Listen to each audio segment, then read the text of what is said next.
自古以来，天地之间万物更替，沧海桑田，宇宙洪荒，一切都在变幻莫测。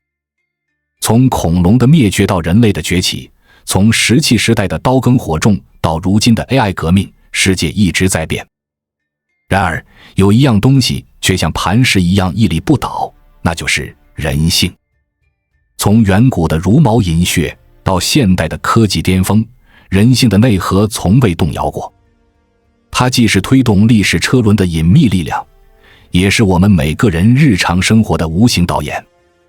有人说，人性如水，既能润泽万物，滋养生命，也能掀起惊涛骇浪，吞噬一切。有人说，人性如镜，映照出世间的真假善恶，让我们看到自己的模样。今天，我们就来聊一聊人性的10大本质，看看它们是如何在我们的生活、爱情、婚姻、商业和社会中悄然运作，影响着你我的一举一动，甚至塑造了整个世界。俗话说，知人者智，自知者明。精通人性的人，往往能在复杂的世界中游刃有余。为什么这么说呢？因为人的一切行为，从早晨起床刷牙的习惯，到深夜为梦想奋斗的坚持，归根结底都是人性使然。人性不是单纯的善恶黑白，而是一种趋利避害的本能，一种深藏在我们基因里的驱动力。真相无处不在，但有些真相却藏得太深，需要我们用精力去挖掘，用智慧去领悟。今天，我们就一起揭开人性的面纱，看看它到底藏着哪些秘密。这个世界就像一个大江湖，江湖中人来人往，恩怨情仇，纷争不断。而这些纷争的焦点，无非是利益，为了自己，为了团体，为了满足那颗永不满足的心。人性的本质千变万化，却又万变不离其宗。不管是爱情的甜蜜，婚姻的承诺，还是商业的博弈，社会的竞争，背后都有人性的影子在推动。那么，接下来就让我们深入探讨人性的10大本质，看看它们如何定义了我们的过去，影响着我们的现在，又将指引我们的未来。准备好了吗？让我们开始这场关于人性的深度冒险吧。第一大本质，关系的本质是相互利用。首先，我们来说说人与人之间的关系。人是群居动物，社会的基础就是人与人之间的交往。从亲情到友情，从夫妻到同事，甚至是萍水相逢的陌生人，关系的建立离不开交流与沟通。那么，关系的本质是什么呢？我认为是相互利用。别急着皱眉头，这里的利用并不是贬义，而是一种中性的现实，一种人际交往的底层逻辑。想想看，亲情中父母含辛茹苦养育子女，子女长大后孝顺父母，这是一种情感与责任的相互接种。朋友之间互相帮助，分享快乐，也是在彼此身上寻找支持与共鸣。同事之间合作完成任务，是为了共同的目标而相互依赖。关系的形成，往往是因为双方都能从中获得某种价值，可能是情感的慰藉，可能是利益的共享，也可能是目标的达成。举个例子，你和朋友出去吃饭，为什么你们愿意一起 AA 付账？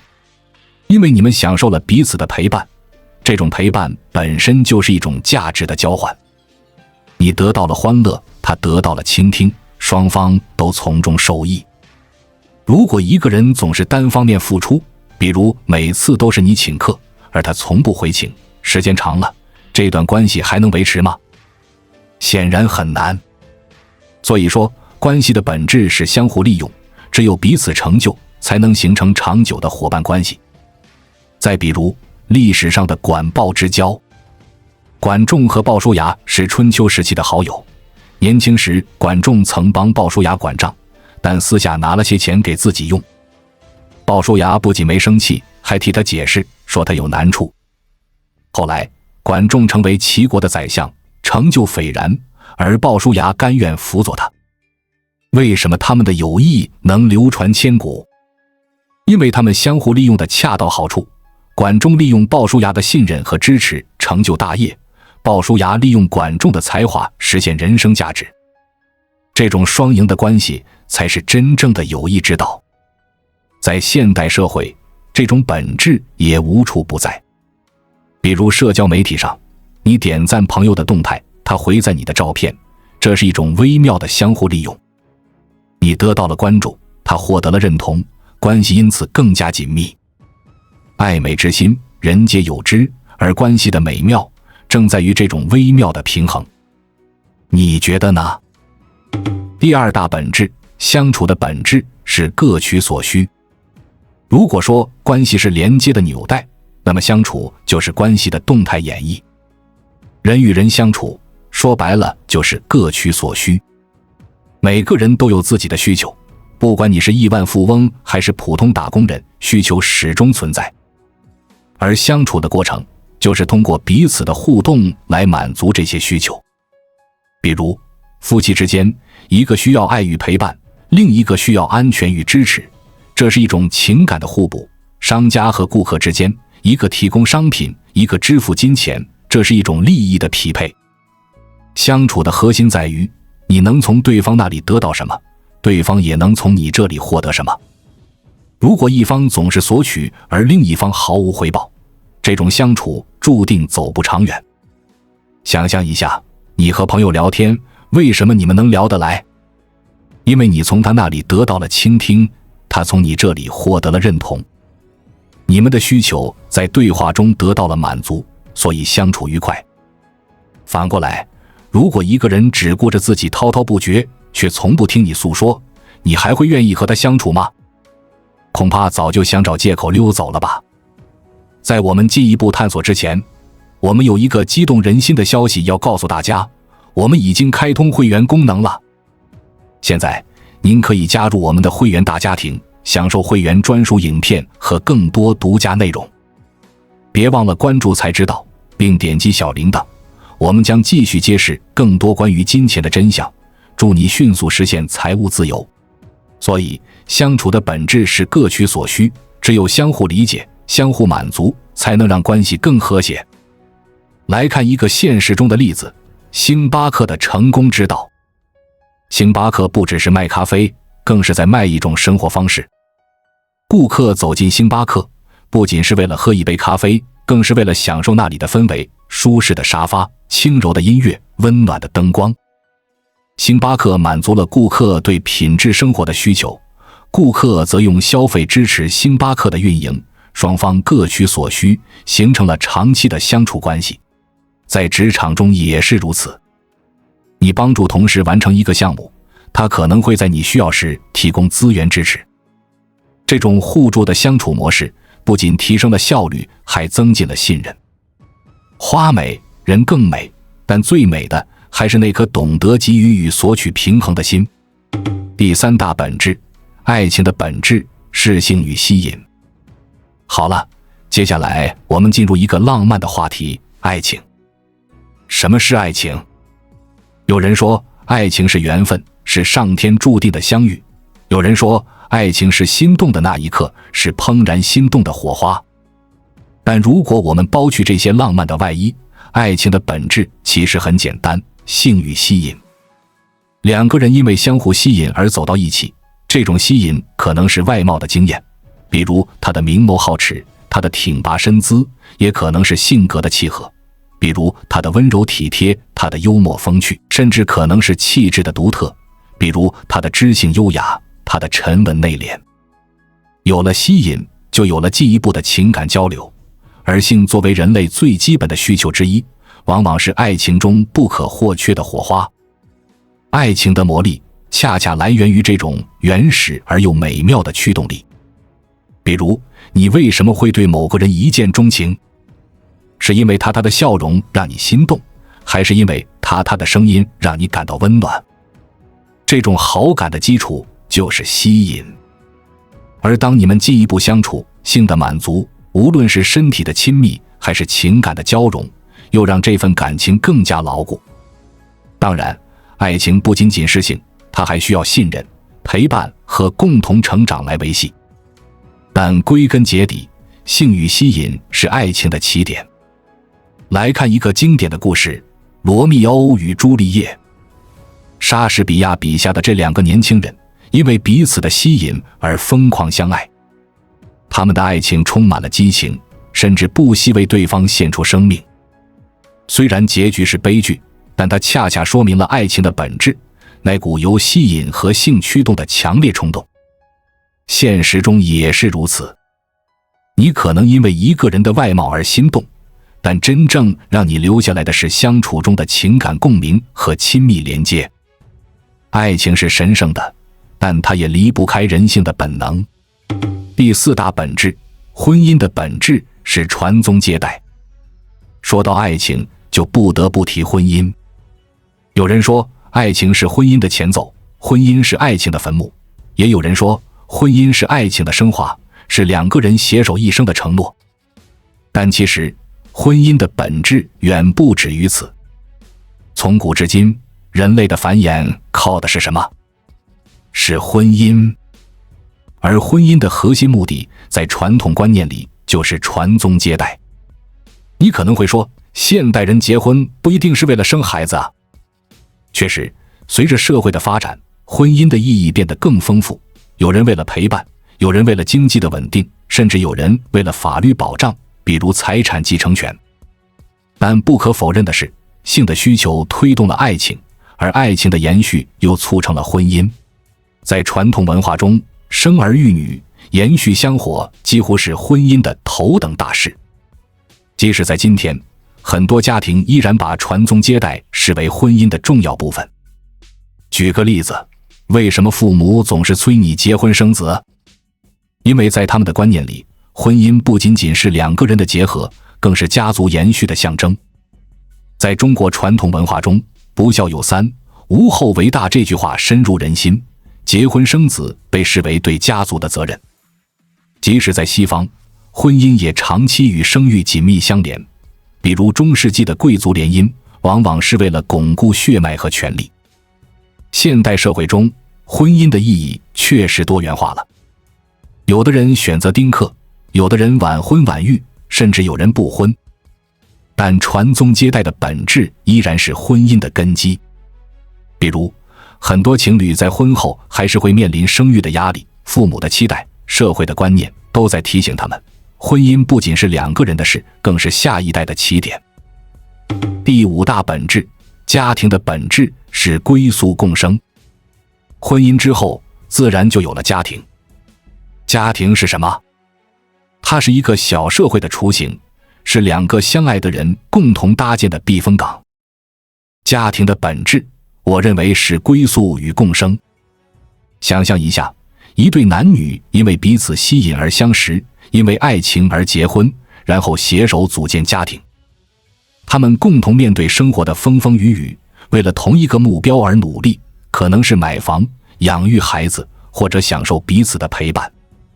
家庭不仅是一个物理的空间，比如那间温暖的小屋，更是一个情感的归属。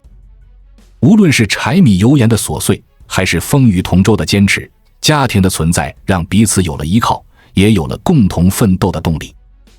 比如，为什么我们下班后总想回家？因为那里有温暖的灯光，有爱人的笑脸，有属于自己的小天地。家可能是你忙碌一天后的港湾，也可能是你失意时的避风港。举个例子，我有个朋友小李，他在外打拼多年，每次加班到深夜，回到家看到妻子煮的一碗热汤，疲惫瞬间烟消云散。这就是家庭的魔力，它让漂泊的心找到了停靠的地方。家庭的美妙在于它的共生性，夫妻双方相互依存，共同经营。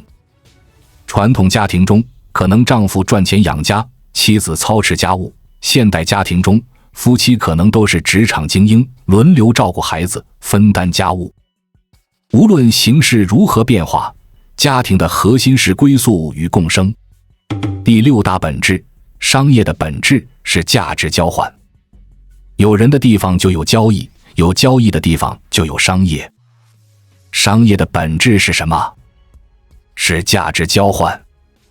想想看，你去超市买东西，花钱换来商品，这是一种最简单的价值交换。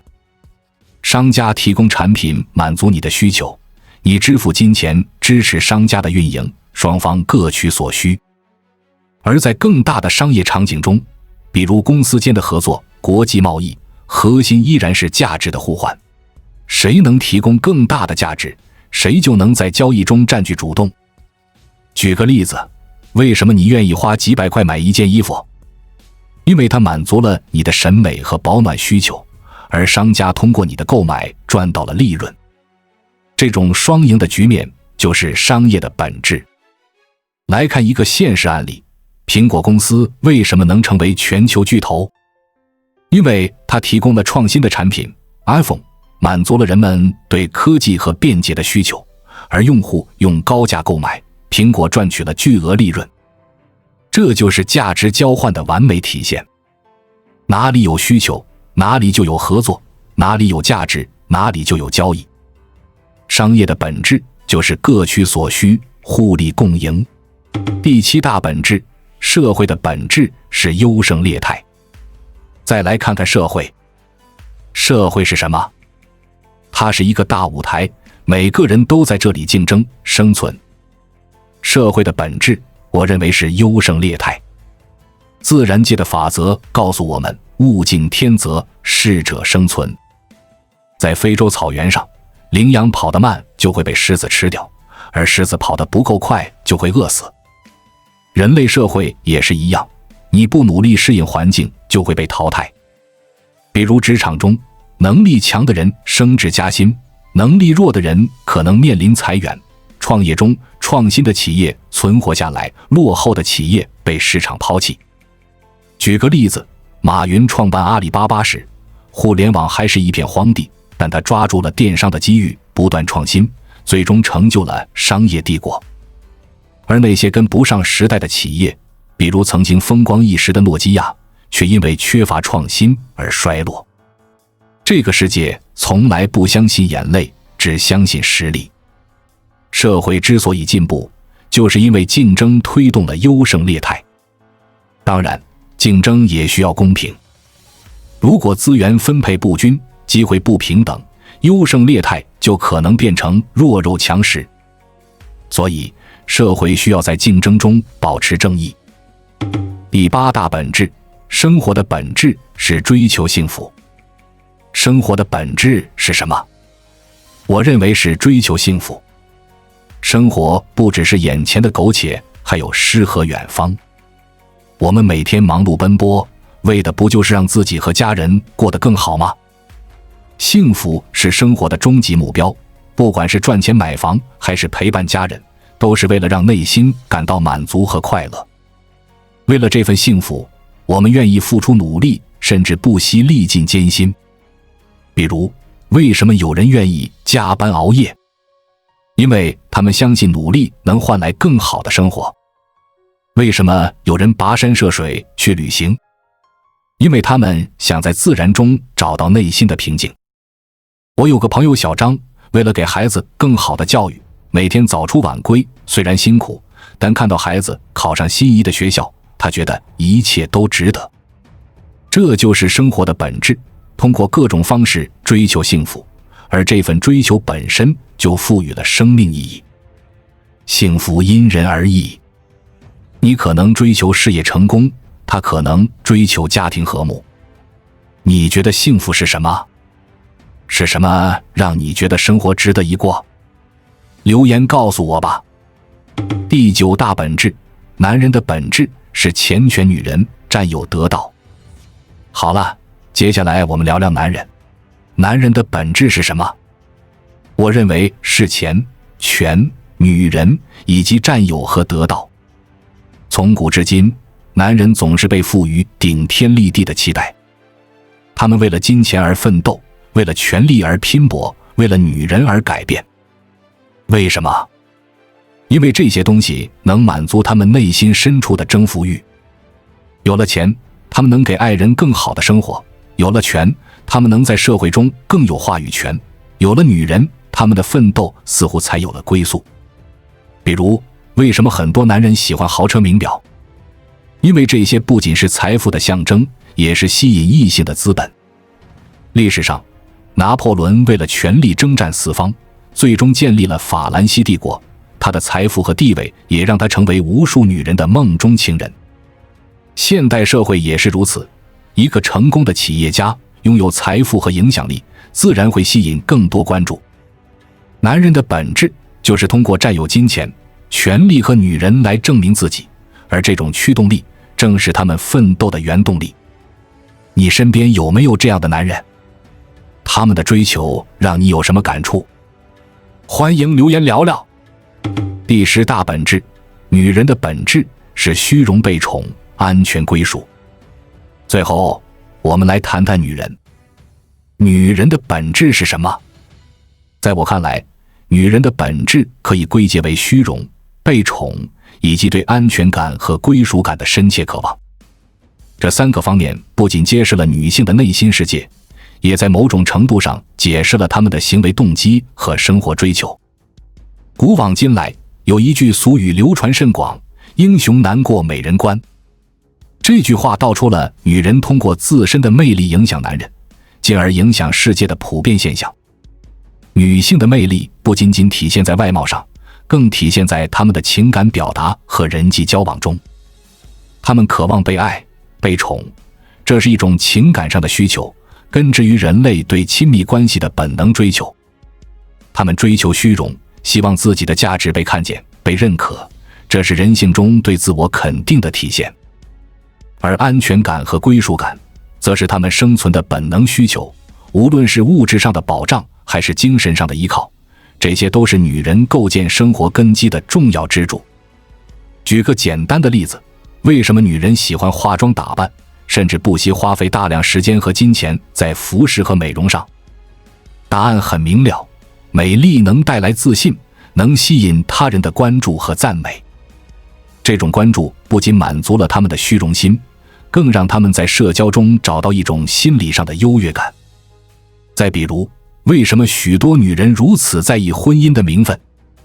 因为婚姻不仅仅是一段感情的延续，更是一个承诺的象征，它代表了安全感和归属感的双重保障。一个稳定的家庭，一份可靠的感情，往往能让女人感到安心，觉得自己在这个世界上有了一个明确的定位。